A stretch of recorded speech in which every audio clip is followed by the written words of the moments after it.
आइए बच्चों, मेरे देश मेरी माँ 8वीं कक्षा की एक दूसरी पाठ है।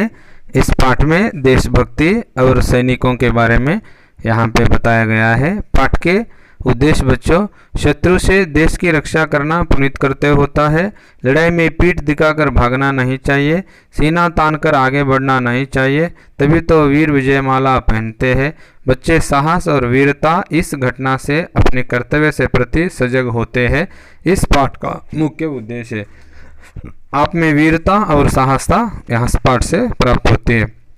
सन 1965 एक शाम हर तरफ शांति का वातावरण था, किसी तरह की कोई आशंका नहीं थी। तभी दुश्मनों ने भारत पर आक्रमण कर दिया। अचानक इस हमले ने भारतीय सेना को चौंका दिया। छुट्टियों बिताने अपने घर आए सैनिकों को तुरंत वापस आने का आदेश किया। तुरंत ವಾಪಸ್ ಮನೆಗೆ ಬಂದಿರುವಂಥ ಸೈನಿಕರಿಗೆ ದೇಶ ರಕ್ಷಣೆಗಾಗಿ ಬರಲು ಆದೇಶ ಹೊರಡಿಸಲಾಯಿತು ಮಕ್ಕಳೇ 1965 छुट्टियां बिता रहे भारतीय सेना के ही एक मेजर जब सूचना मिली तो जाने की तैयारी कर उन्होंने मां के पैर प्रणाम कर लिया। मां का ममत्व जाग उठा, आंखों में आंसू भर गया। बेटे के सीने से लगा लिया और बाद में युद्ध भूमि को जाते हुए पुत्र को सिर पर हाथ रखकर आशीर्वाद देती हुई मां ने कहा, बेटे इस समय प्रत्येक भारतीय राष्ट्र की रक्षा सबसे बड़ा कर्तव्य है। जाओ और दृढ़ता से कर्तव्य का पालन करो। यदि भारतीय परंपरा सीने पर गोली खाने की है, पीठ पर नहीं।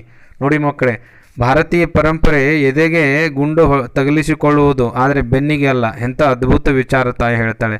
युद्ध भीषण रूप से फैलता जा रहा था।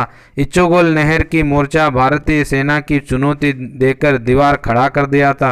प्रश्न उठा, इस अभेद दीवार को तोड़ने की जिम्मेदारी कौन निभाएगा? तुरंत गांव से आए हुए वही मेजर ने इसकी दायित्व स्वीकार कर लिया। मौत की परवाह किए बिना मेजर ने मोर्चा संभाल लिया और धीरे धीरे आगे बढ़ने लगा। दिल दहलाने वाला गोलियां शोर कानों में पर्दों की फाटने की कोशिश कर रहा था। इंಥ ಭಯಂಕರವಾಗಿರುವಂಥ ಮದ್ದುಗುಂಡುಗಳ ಹಾದಿಯಲ್ಲಿ ಅವರು मेजर ने दुश्मनों का नाश पूरा तरह से छाया हुआ था। यानी कि माँ की मौका का इंतज़ार किया।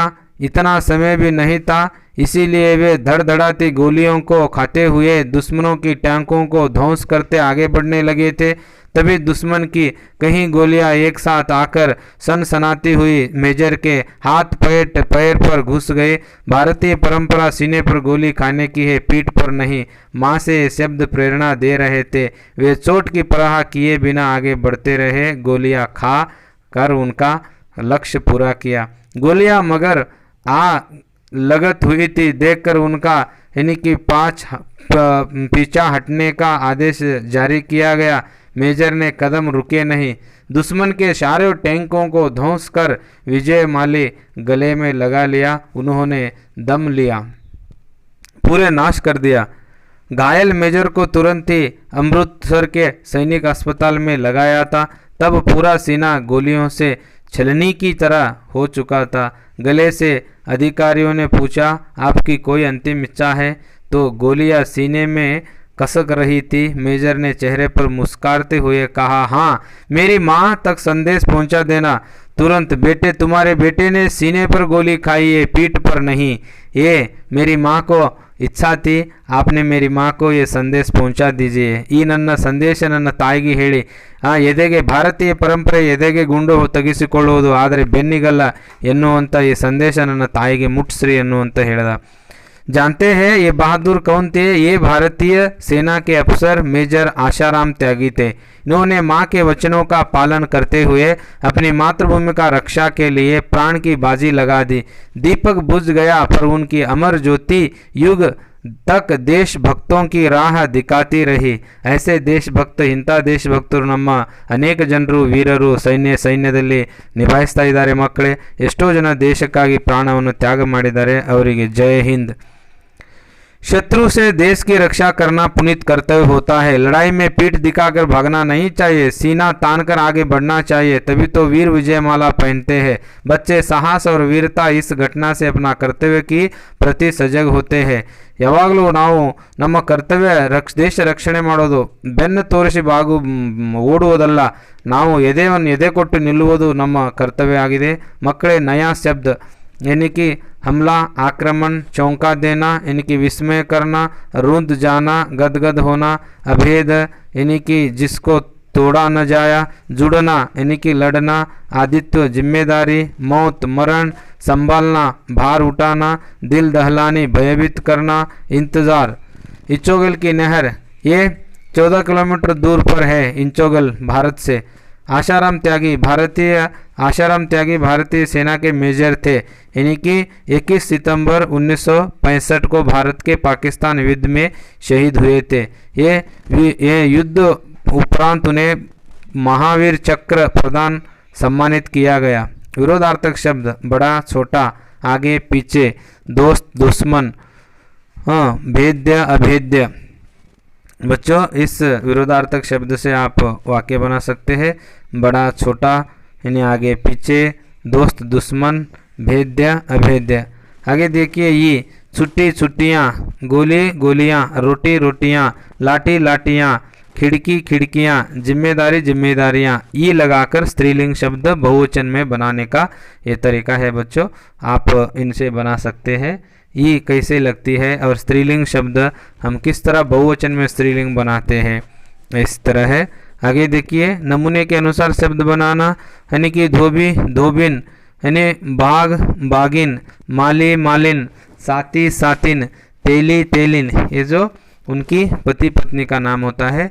धोबी जो होता है दो धोबिन उनकी पत्नी, बाग है बागिन होती है, माली की पत्नी मालिन, साथी की पत्नी सातिन और तेली की पत्नी तेलिन। ये ऐसे स्त्रीलिंग पुल्लिंग होते हैं।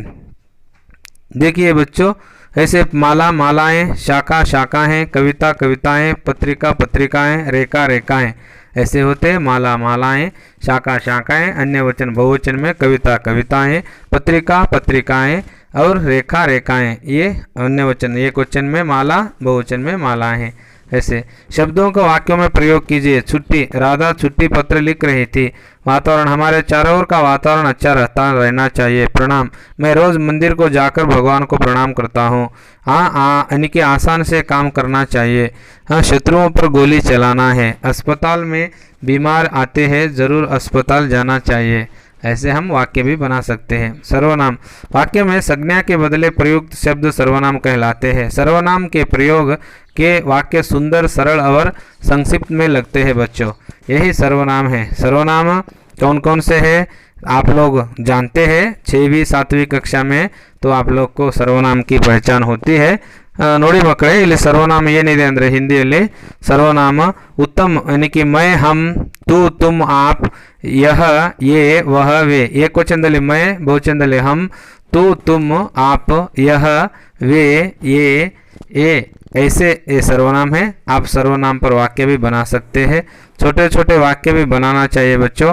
मैं खाता हूँ, मैं जाता हूँ, हम खाते हैं, हम रोते हैं, ऐसे कुछ वाक्य आप सर्वनाम के ऊपर बना सकते हैं।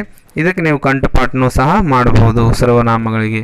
निश्चयवाचक सर्वनाम, अनिश्चयवाचक सर्वनाम यानी कि निजवाचक सर्वनाम, प्रश्नवाचक सर्वनाम यानी संबंधवाचक सर्वनाम। ಈ ಥರ निजवाचक खुद, स्वयं, स्वतः।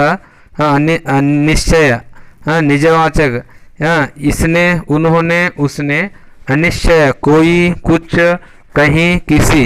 इस तरह पूरक वाचन पढ़िए। आज से कोई साल पहले एक लोग यही मानते हैं कि पेड़ पौधों में जीवन नहीं होता, वे खुद का अनुभव नहीं कर सकते, परंतु हमारे देश में एक प्रसिद्ध वैज्ञानिक जब उसने पेड़ पौधों में जीवन होता है पर वे हमारी तरह गर्मी सर्दी वर्षा प्रभाव पड़ता है, वे भी अन्य प्राणियों की तरह खाते पीते हैं, इस तरह किया है। प्रश्नोत्तर इसी जगदीश यानी कि इस गद्यांश के लिए उचित शीर्षक दीजिए।